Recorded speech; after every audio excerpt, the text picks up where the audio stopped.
Welcome back. So in the previous video we learned what is constitution. Now in this video we are going to learn why democratic countries need constitution.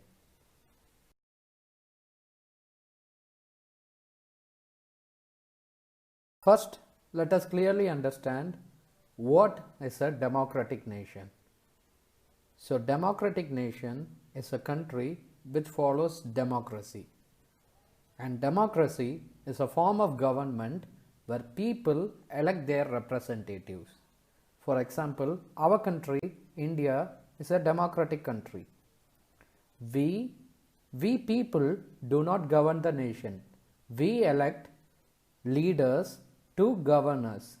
So we elect who should govern us. So that is the power of democracy. People have the power to elect who they want. Okay. So in democracy, the constitution not only holds laws and regulations for the people of the country, it also holds laws and regulations for the people, that is the leader who govern us. This is done in order to prevent the leader or the elected representative from the abusive use of power. Imagine the leader doesn't have to follow any rule. If he doesn't follow any rule, he might use his power to abuse the people. Imagine if the leader belonged to a particular religion and he hates another religion.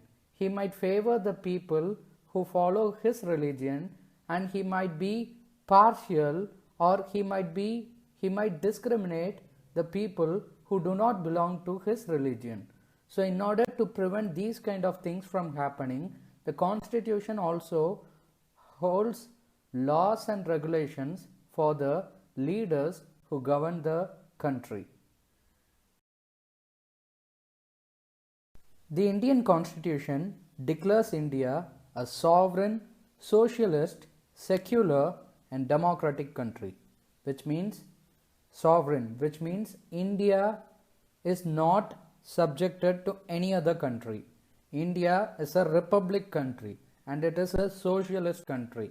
It has control over every part of the country, and it is a secular nation. India is a secular nation.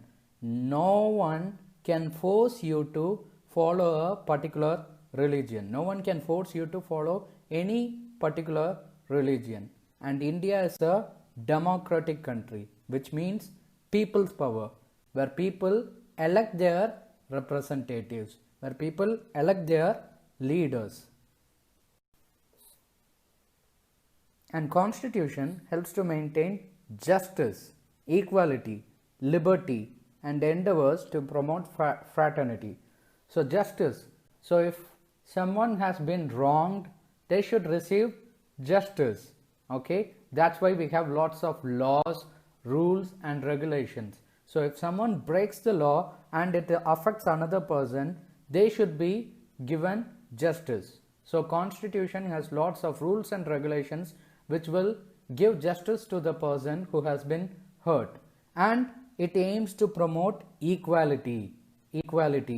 Everyone should be treated equally. Everyone who is a citizen of India should be treated equally by the government. No one should be treated differently, or no one should be discriminated based on their caste, based on their religion, based on the language that they speak.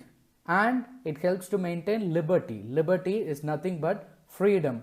The common liberty for all should be there. Everyone should have the liberty. And it endeavors to promote fraternity. Fraternity is like brotherhood. Okay, everyone living together and living peacefully. And the next is a very important thing. The constitution gives and protects the fundamental rights to all people.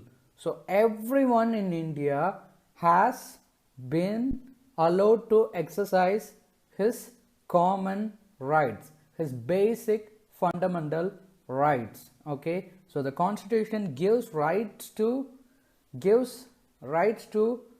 have all the fundamental rights, and it also protects you. So if someone tries to take away a fundamental right from you, for example, if a child is made to work instead of getting his education, he can be, the person who made the child to work will be punished by the constitution, by the laws written in constitution.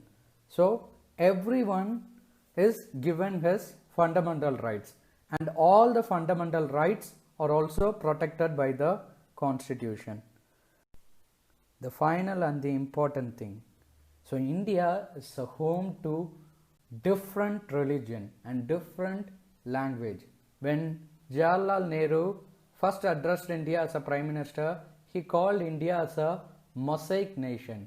It has various groups of people, and there are lots of different communities in India. So we have to protect the rights of each people. There will be a majority group and there will be a minority group. So when there is a majority group, the majority will try to suppress the minority. Sometimes they might even try to abuse them or try to get rid of them. So in order to protect them, there are lots of laws and rules and regulations in the constitution to protect the minorities from being abused and discriminated.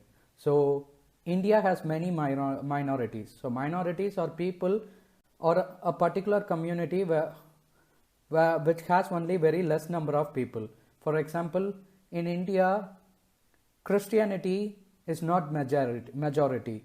Islam is not majority. And similarly in language, many languages spoken in India, most of the languages are majority and some are minority. These minorities should not be discriminated since India is a secular country. So the constitution has laws, rules and regulations to protect the minorities too.